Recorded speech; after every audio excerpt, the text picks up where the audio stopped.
سیرت نبی رحمت صلی اللہ علیہ وسلم، چیپٹر 4.7 ابو طالب کی وفات۔ شعب ابی طالب کی محصوری کے خاتمے کے 5-6 ہفتے بعد ابو طالب سخت بیمار ہوئے۔ یہ سن 10 نبوی کی بات ہے۔ بخاری میں ہے کہ ابو طالب کی وفات کے قریب رسول اکرم صلی اللہ علیہ وسلم اپنے چچا کے پاس آئے اور فرمایا، اگر آپ ایک بار لا الہ الا اللہ کہہ دیں تو میں اللہ کے پاس آپ کے لیے حجت پیش کر سکوں گا۔ اس وقت ابو جہل اور عبداللہ بن امیہ بھی موجود تھے۔ انہوں نے ابو طالب سے کہا کہ کیا اپنے والد عبد المطلب کا مذہب چھوڑ دو گے؟ انہوں نے اتنا اصرار کیا کہ ابو طالب نے رسول اکرم صلی اللہ علیہ وسلم کی بات نہ مانی۔ رسول اکرم صلی اللہ علیہ وسلم کو ابو طالب سے محبت اور ہمدردی تھی۔ آپ نے فرمایا، جب تک مجھے روک نہ دیا جائے میں آپ کے لیے دعائے مغفرت کرتا رہوں گا۔ پھر یہ آیت کریمہ نازل ہوئی، سورۃ توبہ آیت 113۔ ما کان للنبی والذین آمنوا ان یستغفروا للمشرکین ولو کانوا اولی قربا من بعد ما تبین لهم انہم اصحاب الجحیم۔ نبی کے لیے اور مومنوں کے لیے شان نہیں کہ وہ مشرکوں کے لیے بخشش کی دعا مانگے، خواہ وہ ان کے قرابت دار ہی ہوں، اس امر کے ظاہر ہونے کے بعد یہ لوگ برزخی ہیں۔ پس اللہ تعالیٰ نے کیا ہی عمدہ طریقہ سے منع فرمایا۔ سورۃ القصص آیت نمبر 56۔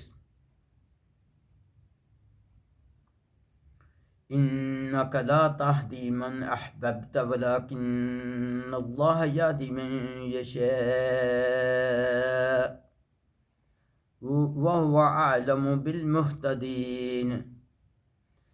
آپ جسے چاہیں ہدایت نہیں دے سکتے، بلکہ اللہ تعالیٰ جس کو چاہتا ہے ہدایت دیتا ہے، اور ہدایت پانے والوں کو وہ خوب جانتا ہے۔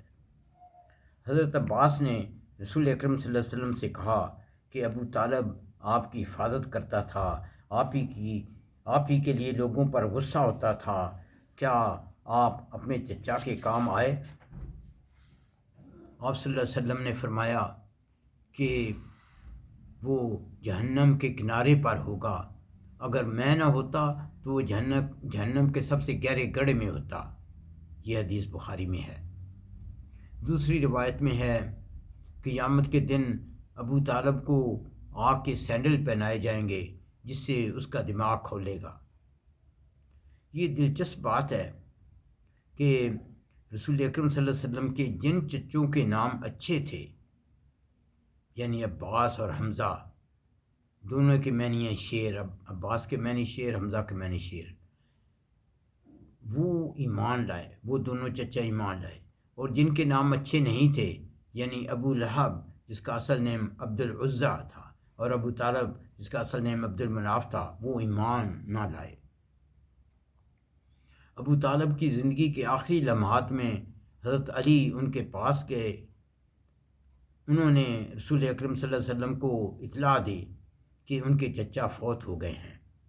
رسول اکرم صلی اللہ علیہ وسلم کے کہنے پر حضرت علی نے اپنے والد ابو طالب کی قبر کھودی اور تدفین کی۔ پس مسلمان کافر رشتہ داروں کی تدفین میں شامل ہو سکتے ہیں، سوائے ان کی مذہبی رسومات کے۔ ابن جوزی کا کہنا ہے کہ حضرت خدیجہ ابو طالب کی وفات کے 40 دن بعد 10 رمضان المبارک سن 10 نبوی کو فوت ہوئیں۔ اس وقت وہ 65 برس کی تھیں۔ اس وقت نماز جنازہ نہیں تھی۔ رسول اکرم صلی اللہ علیہ وسلم نے بذات خود انہیں قبر میں اتارا۔ رسول اکرم صلی اللہ علیہ وسلم نے حضرت خدیجہ کی زندگی میں کسی دوسری عورت سے شادی نہیں کی۔ ربنا تقبل منا إنك أنت السميع العليم وتب علينا إنك أنت التواب الرحيم.